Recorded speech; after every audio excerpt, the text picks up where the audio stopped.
instead of doing live code today, we're going to be looking at the differences. We're going to talk about different approaches to building in Next.js, and particularly when it comes to the way you build the site. So let's take a look at the agenda for today. So we're going to go over these topics. We're going to talk about the difference between static site generation versus server-side rendering.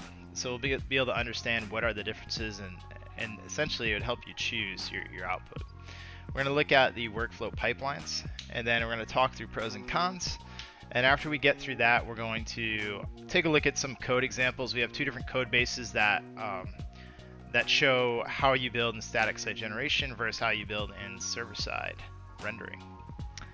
And this can be interactive, so if there's any chat questions, just ask them in the chat and we can jump right into it. So let's first look at the differences.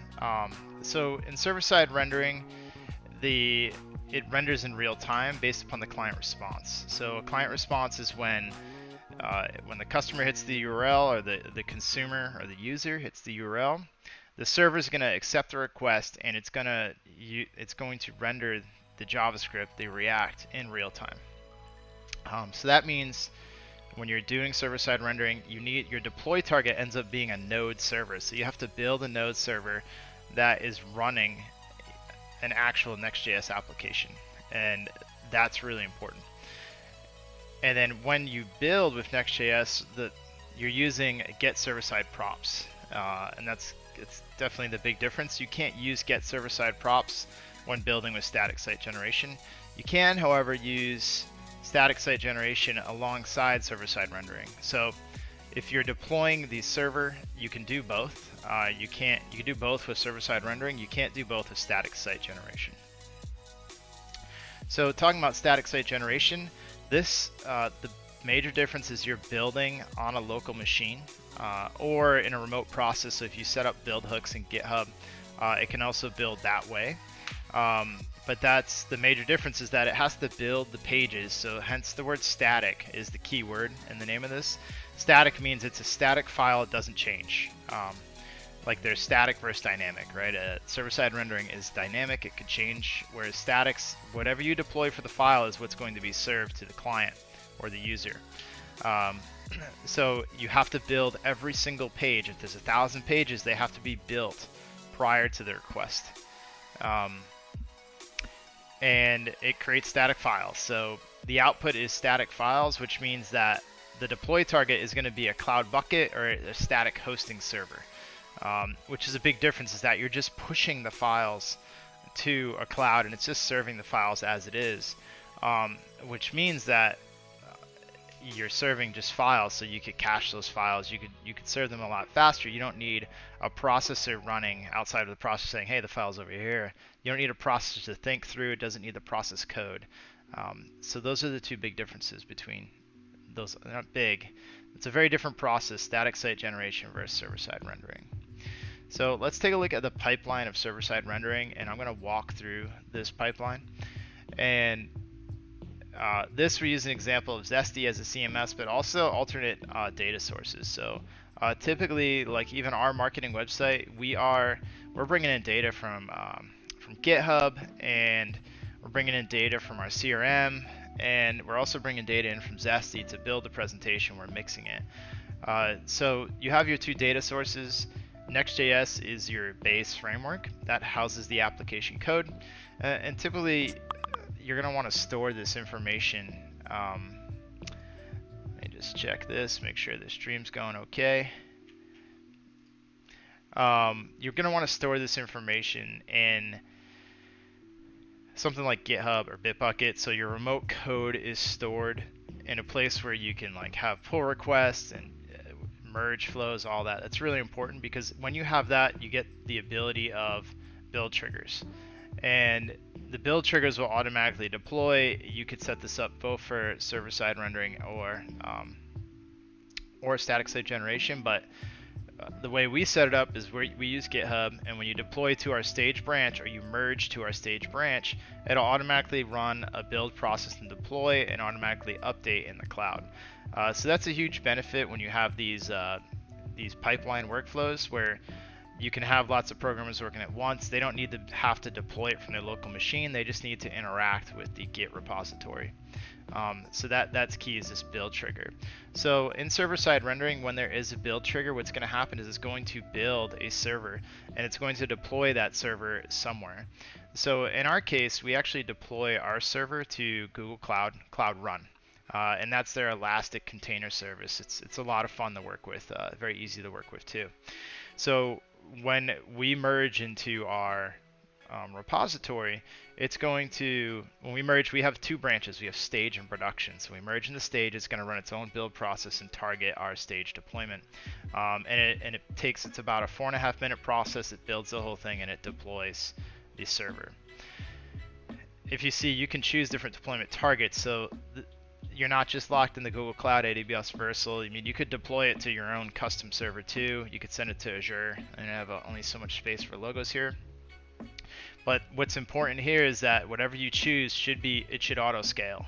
If you deploy a Next.js server to like a single server and you get a lot of traffic, it's not going to be able to hold itself up. So you're going to make sure that there's either one CDN in front of it to cache, like we do. We use Fastly, that's the next step. Or you can elastic scale so much that you can handle, it depends on your traffic, but some of the sites that we host in Zesty do over 1 billion requests a month, which is a lot, so you need some serious scale for that. And the next step would be, if you want to optimize your build and your response time, you can put a CDN in front of the server-side deployment. So when you put the CDN in front of it, that's where you get the best benefits from.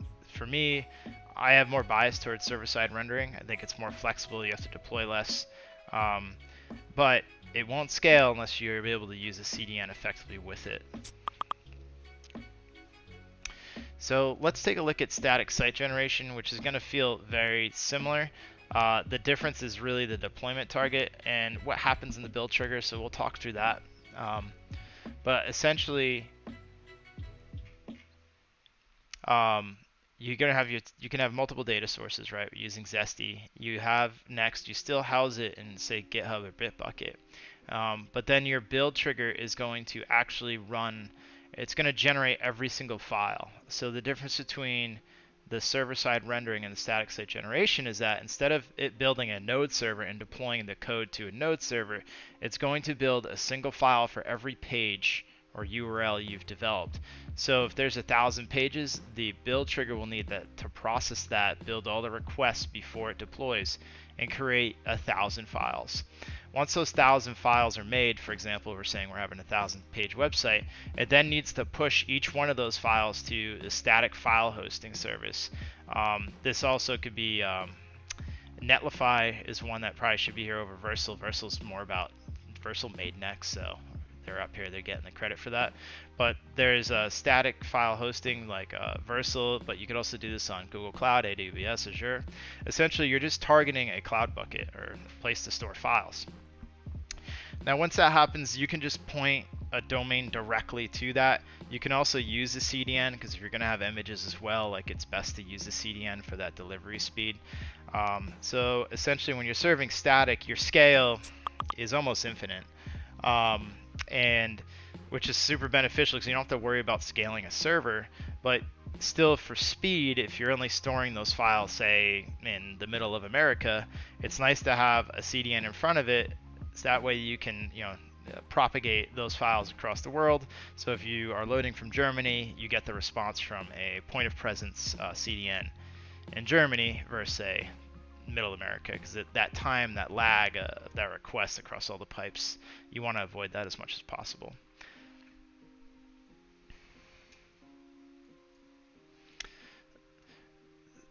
So if there's any other questions, still I could go back to this, but if you have a question in chat, I'll be watching chat periodically and I can answer any questions. But those are the two differences. So the next part, I'm going to talk about the pros and cons, and I'm actually going to build this out in real time, and we'll talk. So there are definitely pros and cons to both, and I'm going to flip between the two as I talk through them. But we're going to get, the first one we're going to cover is the server-side rendering, the pros and server-side rendering. So we prefer server-side rendering at Zesty. You can do either, but there's a lot of benefits essentially to the marketer. So for server-side rendering, the pros are you get real-time responses to new pages, and this is particularly from remote data. And I'll share these. I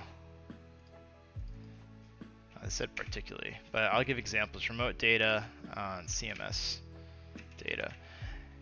And when this matters is that if a marketer is, say a marketer creates a brand new page, and I'll paint a picture for you. You deployed this morning, marketer makes a new page. They want to see that, say, in a stage environment immediately without waiting for a whole build process. So you can get a immediate like previews for marketing teams, right? And that's huge. You also need, there's no build time to generate static files.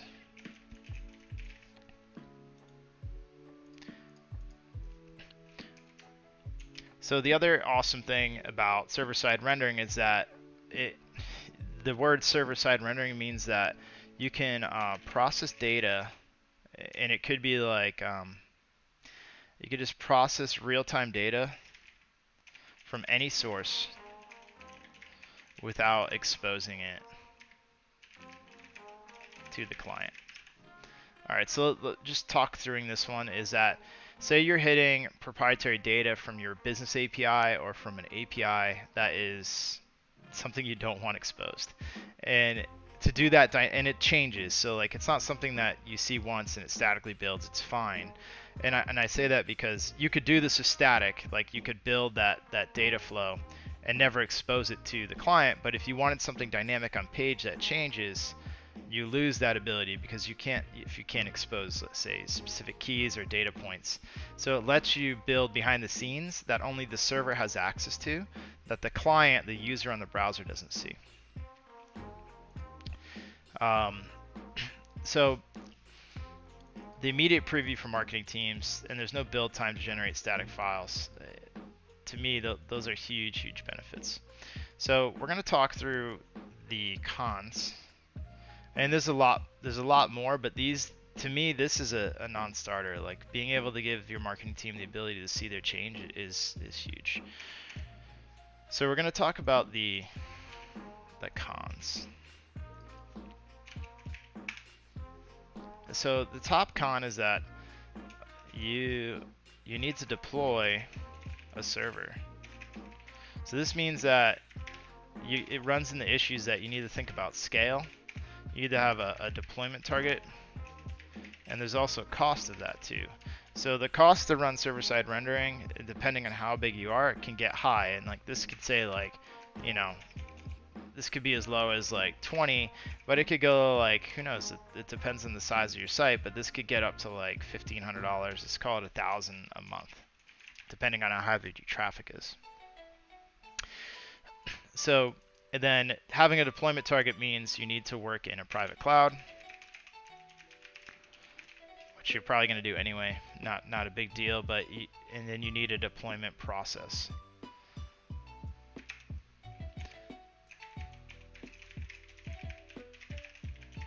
And now on the scale side is that you need an elastic, I'd say we like serverless, but you just need elastic scale. So regardless of what you work in, if it's in, say, Kubernetes or in Elastic Beanstalk or in Cloud Run, you need to have elastic scale, because if it can't process all the requests in real time from the consumers, like the server's not going to serve, and the last thing you want is downtime or a non-responsive website.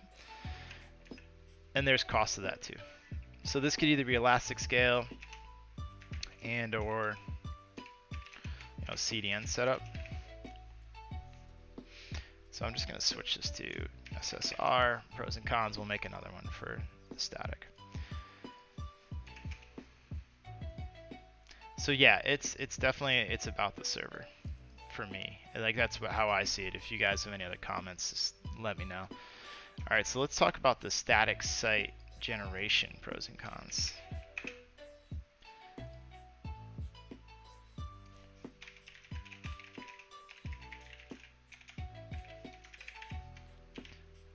set this page up.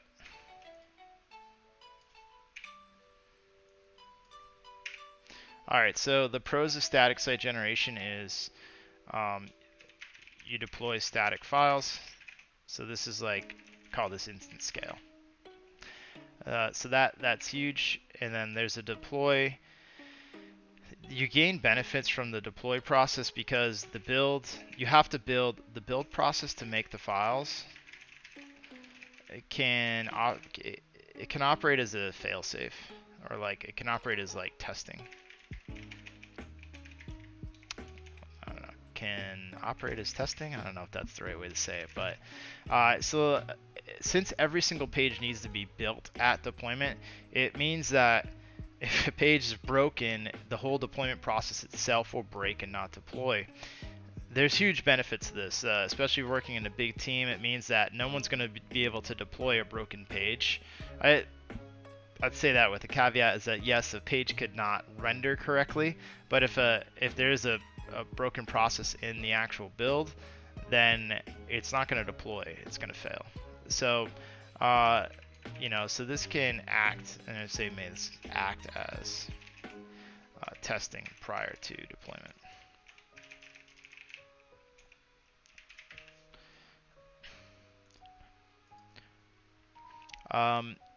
Outside of that, I mean, it's the targets. You don't need to. You're not bound to scale, so you don't need to target. And when I say targets, like infrastructure, you don't need to target something that serves elastic scale. You don't need to worry about your server falling over, but your targets are, which gives you a wider range of targets, of hosting targets for static files.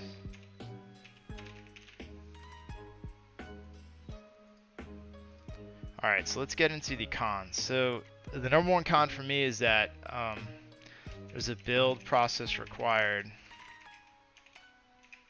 for every change.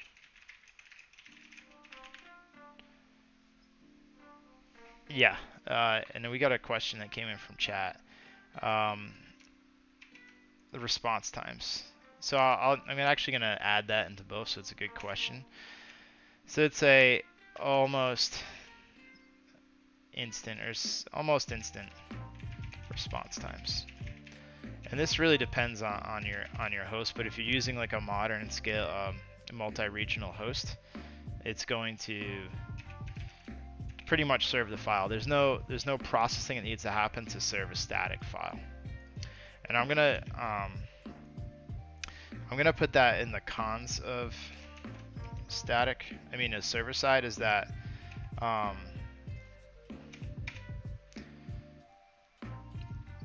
the response time depends on the processing and server load. So that's a great question. We do mitigate this in Zesty by having a smart CDN listening to file changes. In this pipeline, that isn't an issue, but it is an issue if you don't have a CDN in the pipeline for server and you don't have a CMS that's communicating to the CDN when to destroy the cache.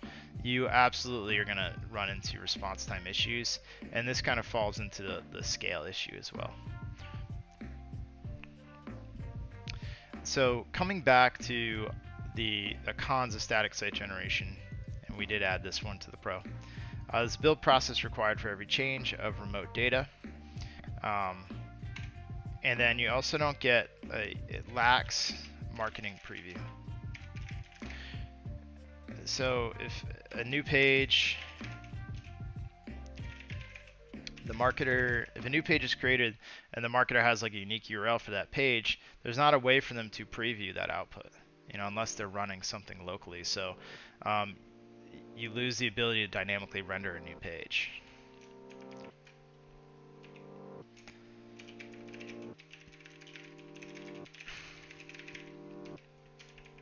So that also falls into the fact that there needs to be, like on new page creation, it requires build triggers and redeployment.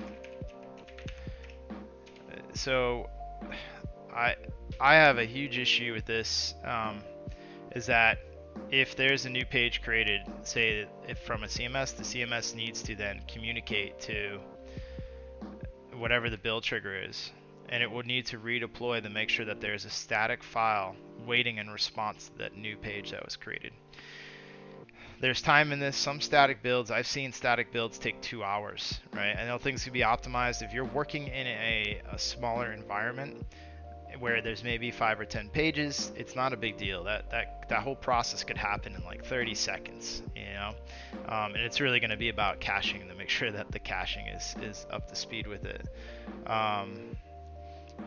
And there's another question from chat, which I'll get to here in a second. But for me, that requiring a build trigger on redeployment for any new page, that's tough, especially if you're a very agile content team, and your team is like throwing out new articles on a daily basis or updating articles. Like, you don't. For me, I don't want that in my pipeline. I don't want to have to worry about that. So a question just came in from chat. It says, is static site generation better than server-side rendering in terms of SEO? Let's just pretend that they're both deployed with most up-to-date content. It shouldn't matter. Your SEO should already be baked in. If that's about your build process, it's not necessarily about it's not about the technology behind the scenes. In terms of, there may be a situation where server-side rendering can respond to queries better than static site generation, because if there's a certain query to a specific page, the server-side renderer could actually make a decision and help guide the user. Say like, hey, this page is missing, go here. It could automatically set up redirects. Redirects are also live, which are really important. So you do get the ability to have dynamic redirects. So with Zesty, we can sync our redirects. So I'd say that when it comes to redirects, server-side rendering will definitely have the benefit. But in terms of like generic, like one page versus another page, it should be the same. If you don't have a CDN in front, the static site generation may get the edge on speed. But if you have your server-side renderer set up correctly, like, there should be no difference between the two. But the server-side rendering definitely will give you benefits for like dynamic redirects. Be able to pull in other information on the server. You can do more with the server. So that to me is really important. Especially when it comes to like paths and redirects. If someone like mistypes a path, the server-side renderer can adjust for it, where if someone mistypes a path and you haven't statically built to handle that, then you're going to fail. You're going to serve a 404 or not be able to serve the page. Okay, so going back, I want to add another one. Is like, we'll go over the differences here. We'll take a look at the code. But I'm going to add another one to this, is when to use SSG versus SSR.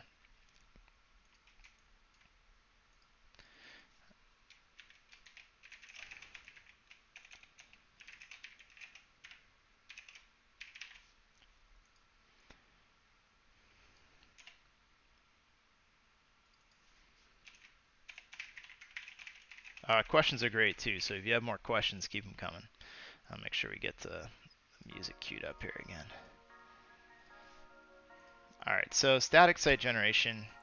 I'd say when to use static site generation, and there's a lot of reasons to use it, but I'd say, I'm going to say smaller projects, smaller content projects. It also could be if there's many developers, I think it's helpful because it lends to like better testing or better error checking before deployment. If there's no DevOps, if you don't have DevOps, if you don't have somebody that understands how to deploy a server and is comfortable, no DevOps or access to elastic scale. And then the other time, so we're working with a customer now where they have a parent company building many sub-sites. So they have many sub-brands, and the parent company is letting them deploy their own website, and the website they're deploying is static. So that's say like if you're combining many, let's say like developer teams to a single domain. So like imagine like, you have bigbrand.com and /littlebrand /littlebrand2 littlebrand3. Imagine if each one of those controlled their own website, and you're able to say, hey, here's your deployment process, build the static files and just push them up. I think there's a big benefit there. So server side, when to use it is that bigger content projects, if there's lots of say mixed data, and I'm going to call it mixed dynamic data sources that are constantly changing. If there's marketers involved, marketing needs preview environments. And also if marketers need instant change. Because imagine a world where I saw one site, the build process is so long that they only deployed on a nightly basis. So if there was a big change, that's a big issue. So imagine like, I don't know, the price of something changes or there's something happens and you need to instantly deploy. If you have too big of a site and it takes 2 hours to deploy, it's going to be an issue making those changes in real time, whereas server side can react to it immediately. And then when to use it, you have access to, elastic scale, which is pretty easy these days. All right, so now we're going to explore what the big difference is. In a Next.js, it's pretty straightforward. So I'm going to pull up a code base and just show the differences. So the simplicity of it is quite nice too. So code/zesty, and let's just look at our Next.js website project. And what's cool about the server-side rendering is that you can get access to a single page like this. So if you look at like our pages, you can see that we have this one slug page, and this is the one that dynamically renders 500-600 pages. The slug itself, it's going to have this get server-side props, and that's the major difference between server-side props and the static props. Those are the two differences, is that server-side props can't be used with static site generation. And what's also cool about running server-side is that you get access to, you get access to the request body and controlling the response. So based upon like the request, you can make all sorts of changes here. And we'll show like an example here, which is like if the request URL, for example, is roadmap, we're going to make a request out to our GitHub, and we're going to grab GitHub data, because anything under roadmap, we're going to hit GitHub. Giselle asks, this is a really good question. Actually, this is a good time to talk about it. Giselle's question was, does user content or A/B testing work better with either solution? I would argue that server-side rendering is better for A/B content when it comes to SEO or instant generation. And the instant generation, if you're running A/B testing on static, you have to do that with the client, so you have to make the change with the client. So like a tool like Optimizely, I know they bought another company, but if it's a client-side request, JavaScript needs to change the page in real time, which means that the user may see that blip or change. So you could still use A/B testing with static site generation, but it has to be client-side. For server-side generation, you can make that decision server-side based upon the request. You could do it. You could change something based upon a timestamp. So you could change the output of a page based upon any type of data before you deliver the page. It's a huge advantage over static site generation. Is that you can just deliver dynamic data from any source. That also means, I think the other part of that question was user content. So if the user is authenticated, you know, if we're not talking about search engine optimization, and you don't worry about if the page is generated before the user gets to it, you can build a user page, you know, all client side. You could also do some of that server side. It really depends. So I wouldn't say it would necessarily make a difference, but again, from personalization state, you would get, to me, I think it's easier to handle that on the server side, but you could kind of do everything you'd want by using cookies and local storage.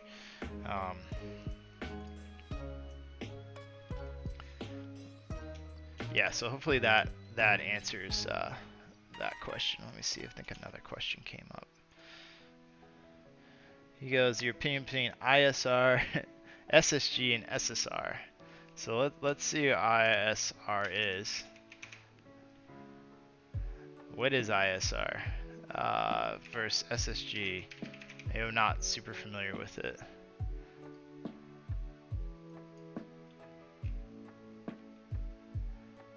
Darwin, what is throw a link out to what you're referencing for ISR.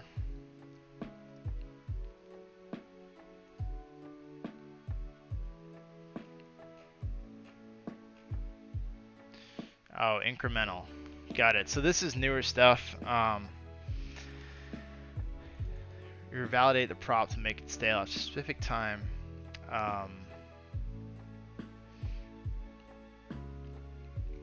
Okay, so pretty much ISR is a hybrid. It sounds like you need to. So ISR is called Incremental Static Regeneration. Don't have that on our topic today, but the idea is that it rebuilds in real time. So the statement is that ISR, it generates at build time, and we can pass information to revalidate the props and rebuild the props. So basically, I don't know enough to speak to it, but it seems like a good hybrid approach between SSR and I'm assuming ISR has either special deployment servers or even services that people do it, like Versal or Netlify. So I don't really have a great answer for that, but I think you need a special server on the other end to actually deploy that. But good question. I think it's something we'll bring up ISR later and see if we can cover that topic. Let's just make sure there's no other questions from chat. And there's not. So then we'll keep going over it. So again, in the server side world, you can set headers. I guess you could set headers too in the response body for static, but you get to make a lot of different decision making here. And there's just a single get server side props. So I'm going to take a look at, I'm going to pull up another code base.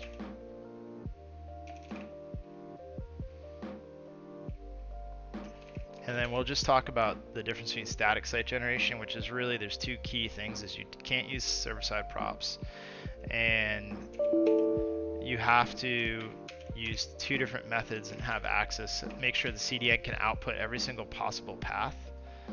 And let me show you what that one looks like. Pull up a page.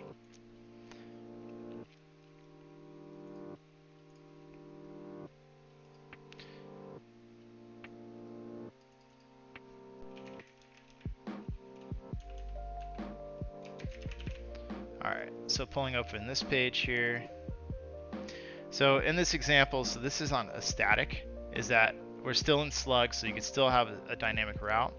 But the difference is that you need get static paths, and this function returns every single route possible in Zesty to make sure it can generate this output.